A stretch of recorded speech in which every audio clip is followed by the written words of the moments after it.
Hello friends, welcome to REVA'S Arts. நான் ரேவதி சிவகுமார். இன்னைக்கு முட்டை ஓடுகளை உபயோகப்படுத்தி ரொம்பவே சிம்பிளான ஒரு பாட்டில் ஆர்ட் எப்படி செய்யறதுன்னு பார்க்கலாம்.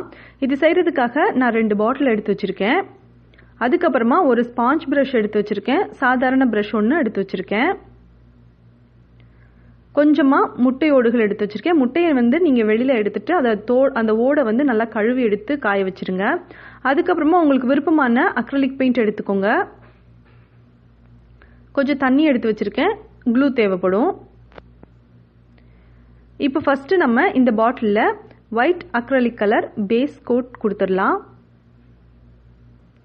நான் ஸ்பாஞ்ச் பிரஷ் யூஸ் பண்ணி இந்த ஒயிட் கலர் அக்ரிலிக் பெயிண்ட்டை இந்த பாட்டில் முழுக்க ஒரு கோட்டிங் கொடுத்துக்கிறேன்.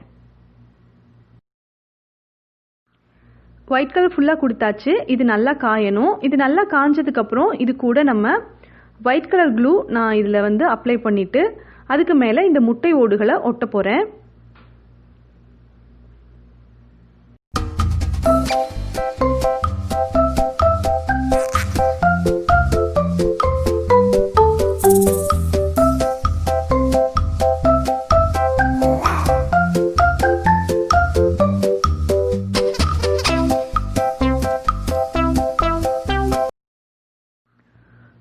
இந்த முட்டை ஓடுகளை ஒட்டும்போது நீங்கள் பயப்படாமல் ஒட்டுங்க.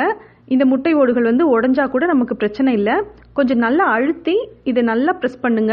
அப்போ தான் இது நல்லா ஸ்டிக் ஆகும். பாட்டில் முழுக்க முட்டை ஓடுகளை ஒட்டியாச்சு. இது நல்லா காயட்டும். இது காஞ்சதுக்கப்புறம் நம்ம பெயிண்ட் பண்ணலாம். நான் ப்ளூ கலர் எடுத்திருக்கேன், பிங்க் கலர் எடுத்திருக்கேன். 2 பாட்டில் ஆட் பண்ணுறதுனால ப்ளூ கலர் ஒன்றும் பிங்க் கலர் ஒன்றும் பண்ண போகிறேன். பாதி வரைக்கும் டார்க் பிங்க்கும் மீதிக்கு லைட் பிங்க்கும் கொடுக்க போகிறேன். அதே மாதிரி ப்ளூ கலரில் பாதி வரைக்கும் டார்க் ப்ளூ கலரும் மீதிக்கு லைட் ப்ளூ கலர் கொடுக்க போகிறேன். நீங்கள் விருப்பப்பட்டீங்கன்னா உங்களுக்கு விருப்பமான கலர் நீங்கள் சேர்த்துக்கலாம். மல்டி கலர் கூட நீங்கள் இதில் அப்ளை பண்ணிக்கலாம். அது மாதிரி ரெயின்போ கலர் நீங்கள் விருப்பப்பட்டீங்கன்னா அது கூட இதுக்கு மேலே நீங்கள் அப்ளை பண்ணலாம். சூப்பராக இருக்கும்.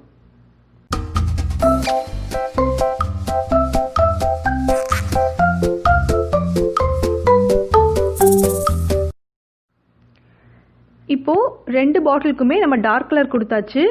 இதுக்கப்புறம் இந்த பிங்க் கலரோட கொஞ்சம் ஒயிட் கலரில் அக்ரிலிக் பெயிண்ட் கலந்துட்டு அந்த 2ஐயும் மிக்ஸ் பண்ணும்போது லைட்டான பிங்க் கலர் கிடைக்கும். அதை நான் ஃபுல்லாக பெயிண்ட் பண்ணிக்கிறேன்.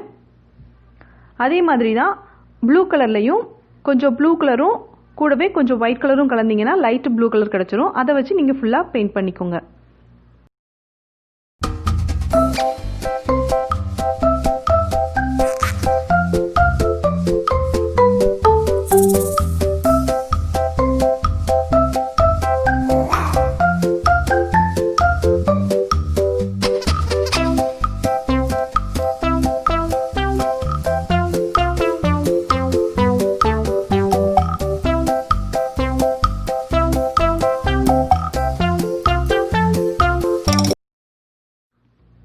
பெயிண்ட் பண்ணி முடிச்சுட்டு பெயிண்ட் நல்லா காஞ்சதும் இதுக்கு மேலே நான் கிளியர் வார்னிஷ் ஸ்ப்ரே பண்ணியிருக்கேன்.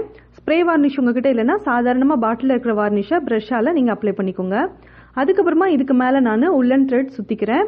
உங்களுக்கு உள்ளன் த்ரெட் விருப்பம் இல்லைன்னா நீங்கள் சாதாரணமான சணல் கயிறு கூட சுற்றிக்கலாம். அப்படி இல்லாட்டினா பிளைனான அக்ரிலிக் பெயிண்ட்டை நீங்கள் பெயிண்ட் பண்ணிக்கலாம்.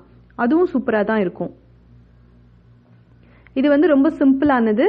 எல்லாருமே ஈஸியாக செஞ்சிடலாம். இதுலேயும் நிறைய டெக்கரேஷன் பண்ணோன்னா இன்னும் சூப்பராக இருக்கும்.